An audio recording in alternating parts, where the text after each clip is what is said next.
Regardez ces images à peine croyables, des scènes de guérilla urbaine dans un lycée, oui.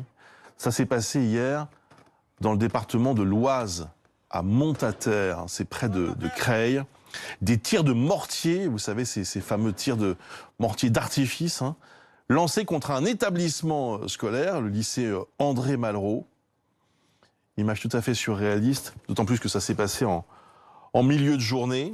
Visiblement, il y avait des cibles. On ne va pas faire de lien entre tout et n'importe quoi. Christophe Barbier et Tuc Dual-Denis m'ont rejoint, bonjour à tous les deux, pour évoquer ce thème néanmoins de la sécurité qui s'est installé depuis maintenant plusieurs semaines dans le débat public et on va dire, pour être plus précis, dans le débat politique. Il y a eu bien sûr le drame d'Avignon. Là, cette histoire de lycée, évidemment, n'a rien à voir. Mais quelque chose dit qu'il y a un climat peut-être de violence, d'ultra-violence même, qui est en train de s'installer. Question 2022, la présidentielle, ça va se jouer sur ce thème-là, Christophe Barbier. Denis Jacob est en direct avec nous, secrétaire général du syndicat Alternative Police. Bonjour Denis Jacob. On évoque la probabilité que ce thème de la sécurité et du coup de toutes les questions qui concernent la police soient au cœur de la prochaine présidentielle. Qu'est-ce que vous vous dites? Ça va tourner aussi, il y a un risque de récupération politique. Malheureusement, oui, il y aura de toute façon forcément de la récupération politique. Vous savez, à chaque échéance d'élection présidentielle, la question de la sécurité et la police nationale sert un peu de faire valoir à tout le monde et sert de virgule d'ajustement dans la campagne. Mais malheureusement, on ne peut que constater cette réalité et que la sécurité sera de toute façon au cœur de l'élection présidentielle. Vous parliez de faits tout à l'heure.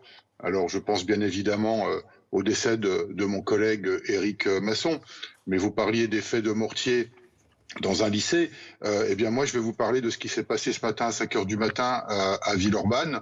Nous avons un équipage de la BAC de Lyon qui est intervenu sur un cambriolage. Ils ont été face à des individus. Un de mes collègues a essayé de l'interpeller et l'individu s'est retourné muni d'un tournevis et a essayé de le suriner au niveau du torse. Et mon collègue n'a juste eu que le réflexe de mettre la main et donc le tournevis est venu se planter dans la main.